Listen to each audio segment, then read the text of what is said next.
Bonsoir à tous, vendredi 6 juin, bienvenue dans le 7-8, votre édition d'information locale sur TV 78. Voici les titres. Le début du week-end prolongé de la Pentecôte et forcément le trafic est chargé aujourd'hui en Ile-de-France. Des perturbations à prévoir ce soir et demain dans le sens des départs. Lundi, c'est pour les retours que ça devrait coincer. On fait le point juste après les titres. La fin de Roland-Garros s'approche. Si vous regardez les deux finales ce week-end, vous verrez sûrement une plaque en hommage à Rafael Nadal sur le cours Philippe Chatrier.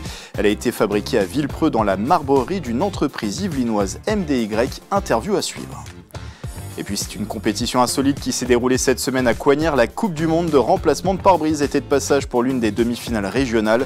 6 candidats étaient en lice pour tenter de se qualifier pour la grande finale nationale avant de représenter pourquoi pas la France au niveau mondial.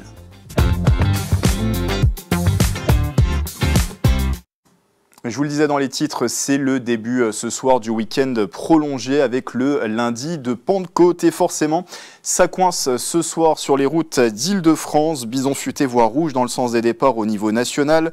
C'est même orange dans le sens des retours. L'autoroute A13 est à éviter jusqu'à 21h ce soir. Demain samedi, la couleur passe à l'orange pour les départs sur le territoire francilien. Il est conseillé de quitter ou de traverser l'Île-de-France avant 7h ou après 16h. Pas de difficultés prévues dimanche. En revanche, lundi, ce sera rouge en ce qui concerne les retours dans la région. Pour éviter les bouchons, Bison futé vous conseille de rejoindre l'Île-de-France avant 11h ou après 23h lundi. Fin mai, l'Assemblée nationale a adopté en première lecture le projet de loi sur la fin de vie. C'est précisément sur cette thématique qu'un ciné-débat était proposé hier jeudi au Ciné 7 à Elancourt. Une soirée organisée par la MGEN qui a débuté avec la projection du film de Pedro Almodóvar, La chambre d'à côté. Projection qui a été suivie d'une séance de questions-réponses sur le sujet d'actualité en présence du député Laurent Mazori. On écoute les réactions au micro de Mickaël Elmidoro. Il faut en parler, bien entendu. Il faut en parler d'abord pour dédiaboliser les choses et pour bien expliquer que l'élément avance sur ses deux pieds. Et le pied des soins palliatifs, c'est une chose, et le point du droit de l'aide à mourir en est une autre. Ces films permettent déjà de parler de la mort. Ça sort la mort du tabou, voilà. Et puis ça permet aux gens de se poser des questions, de s'interroger sur la loi en France, s'interroger sur ce qu'on peut faire, ce qu'on peut pas faire. Le thème nous touche puisque nous ne sommes pas de la première jeunesse, comme vous pouvez le voir. Sujet d'actualité, voilà. Donc, je veux voir comment traite Almodóvar ce sujet-là. C'est l'un des principaux axes de la ville de Maurepas. Le boulevard Miseray a été largement rénové. L'inauguration a eu lieu hier. Quasiment 2 ans de travaux ont été nécessaires pour le transformer. Il est désormais en 2 fois 1 voie, comprend une piste cyclable et des places de stationnement. Le boulevard a été également végétalisé en plusieurs endroits. Coût total du chantier, 4,3 millions d'euros, dont plus de la moitié financé par Saint-Quentin en Yvelines. Nous reviendrons sur cette actualité la semaine prochaine dans le 7-8. Dans moins d'1 an, les habitants devront élire dans leur commune leur maire. TV 78 se mobilise en vue de ce scrutin pour vous aider à y voir plus clair.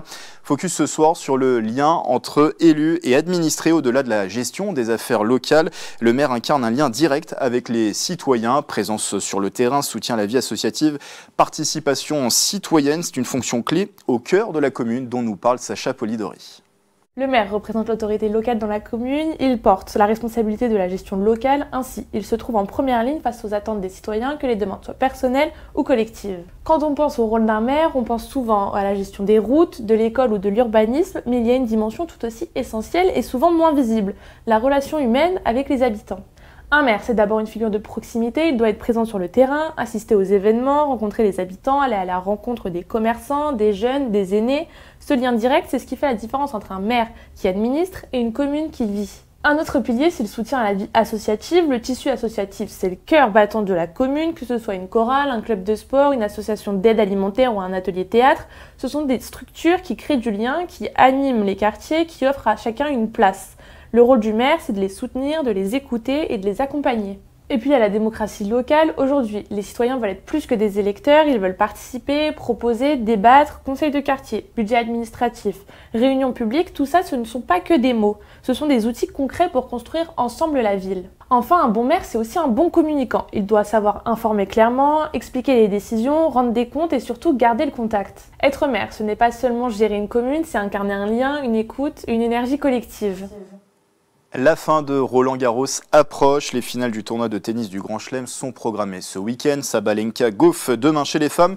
La finale homme opposera Alcaraz au vainqueur du duel Sinner-Djokovic. Et si vous regardez ces deux matchs, vous verrez sûrement une plaque en hommage à Rafael Nadal sur le cours Philippe Chatrier, le cours central.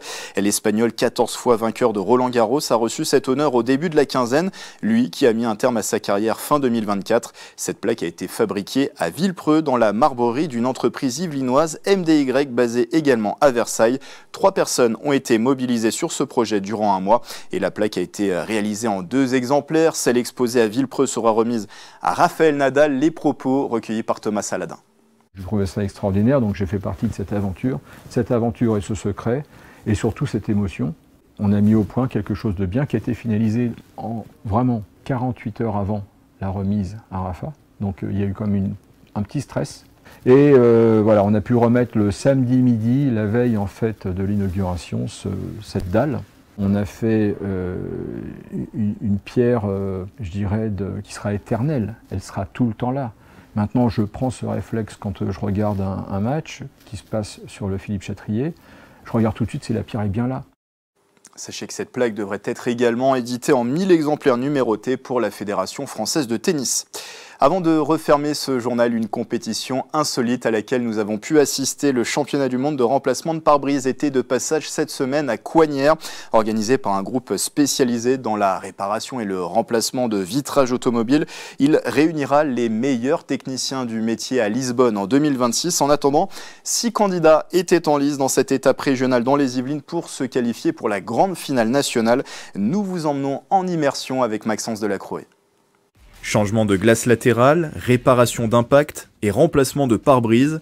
Chaque année, les meilleurs techniciens vitrage se défient dans un championnat du monde organisé par cette enseigne spécialisée. Pour l'édition 2025, le centre de Coignères accueillait l'une des demi-finales. On a déjà fait 2 premières demi-finales, on en a fait une à Seclin, une Givors, là c'est la dernière. Donc là il y avait 6 candidats, sur les autres il y avait 9 candidats. Et là sur les 6 candidats, c'est d'avoir les 3 meilleurs candidats qui représenteront leur région au championnat de France qui aura lieu en octobre sur Courbevoie. Après une matinée de compétition, les candidats reprennent l'après-midi par un échauffement. Oui, avec maintenant, on va faire 2 hauts en bas. On rentre le menton, on va en bas et on cherche à aller au max. Puis vient le temps de la concentration et de la préparation pour le moment phare de la journée, le remplacement de pare-brise. 2 des 6 candidats en lice sont originaires des Yvelines. Je viens d'ici, je suis d'ici, c'est chez moi ici. C'est mon centre pour se mettre en jambe, vraiment être poussé dans ces derniers retranchements avec la pression. Certes on subit la pression du quotidien, mais là c'est au-dessus, c'est poussé et il faut pouvoir rivaliser avec tout ça. J'aime mon métier, j'aime aussi la compétition et je pense que pouvoir vivre un peu d'autres extra événements, on va dire, en dehors de l'atelier, etc., ça fait vraiment du bien, quoi. C'est parti pour 1h30 d'épreuve. Chaque candidat est scruté minutieusement par 2 jurés sur le savoir-faire technique, le respect des normes de sécurité, mais aussi sur la relation client. Kamel, qui en est à sa 2e participation, franchit toutes les étapes avec brio. D'abord la découpe du pare-brise. Là, je ralentis comme j'arrive dans l'angle. La pièce est déjà enlevée au bout de 40 minutes. Kamel s'attelle ensuite aux étapes de préparation pour installer le nouveau pare-brise, nettoyer les zones de pause, mettre de la colle et jointer le tout. Le pare-brise est en place au bout d'1 heure. Allez, le premier pare-brise posé. Bravo Kamel. C'est l'applaudir. Après le recalibrage de la caméra, le nettoyage et la remise des clés aux clients, Kamel est le premier candidat à terminer l'épreuve. Je l'ai plutôt bien senti, après c'est le résultat final qui nous le dira, mais je suis quand même très content de la prestation que j'ai effectuée. Tout ce que j'ai fait en préparation, j'ai pu l'appliquer, ça s'est bien passé, donc je suis content de moi. Fortune diverse pour Thomas, stoppé d'entrée dans son épreuve par des problèmes techniques d'ordre informatique. 15 minutes de compensation seront ajoutées à son temps final. Allez, t'as 15 ans plus, hein. Il faut vite se remobiliser pour Thomas qui met les bouchées doubles pour rattraper son retard, lui qui évolue à domicile dans son centre de Coignères où il est chef d'atelier. Les premiers conseils, vraiment rester focus sur son travail, pas s'occuper de ce qui se passe autour, respecter les bases, respecter les process et finir le véhicule dans les meilleurs temps impartis en tout cas. Lors de la découpe du pare-brise, la corde de Thomas casse à 2 reprises. Allez.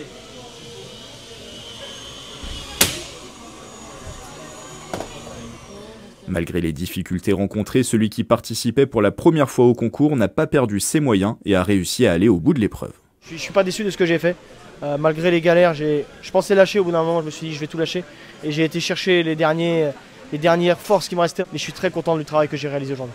Il y a le facteur stress qui est vraiment très très important, donc ils ont fait des erreurs, hein, comme on a pu voir sur les autres demi-finales. Mais j'ai vu de très belles choses, donc là on a hâte de pouvoir dévoiler les trois gagnants d'aujourd'hui. Ça passe finalement pour l'un des 2 Yvelinois engagés. Kamel décroche la première place de la journée. Le chef d'atelier de Chambourcy se qualifie en finale nationale au programme en octobre prochain. C'est tout le travail qu'on a fait en amont qui paye et là c'est un vrai soulagement. Je suis prêt pour la finale à Courbevoie.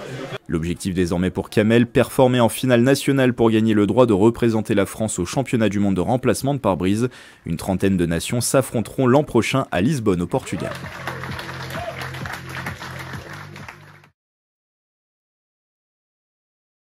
Voilà, c'est la fin du 7-8. Merci de l'avoir suivi. Dans un instant authentique, suivi de la pause nature. Belle soirée et très bon week-end sur TV78.